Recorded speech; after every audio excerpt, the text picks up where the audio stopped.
La jeune génération ignore vraiment l'origine et les fondements de cette journée du 8 mars.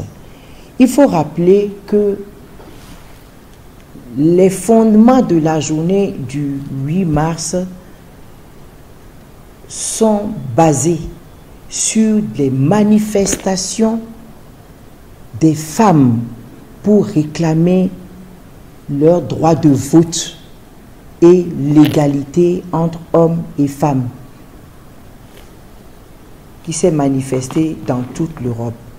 Mais l'origine même, c'est la lutte des femmes ouvrières de Saint-Pétersbourg qui réclamaient l'égalité de traitement, le droit de vote également et l'égalité hommes et femmes et surtout dans le traitement des salaires.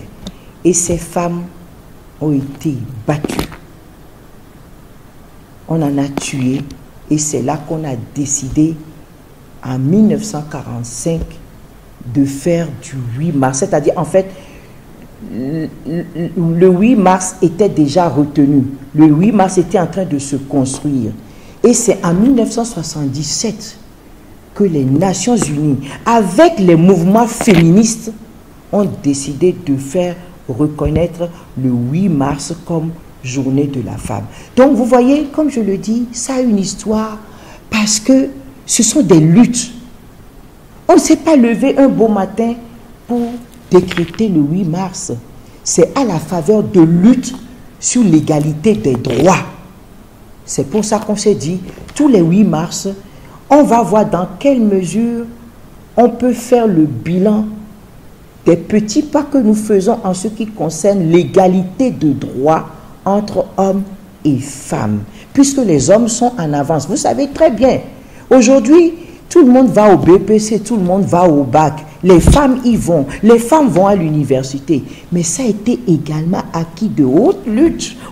Tout paraît facile. C'est pour ça qu'aujourd'hui, au Bénin, si on doit faire un bilan par rapport aux droits de la femme, à la lutte qu'on a menée par rapport à l'égalité entre hommes et femmes, nous avons aujourd'hui des femmes candidates à l'élection présidentielle.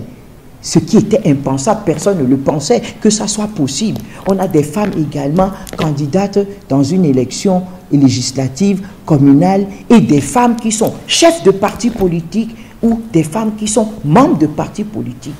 Mais à une époque donnée, il y a quelques années, ce n'était pas imaginable qu'on ait des femmes ingénieures, des femmes qui conduisent des avions, des femmes qui soient professeurs de haut niveau.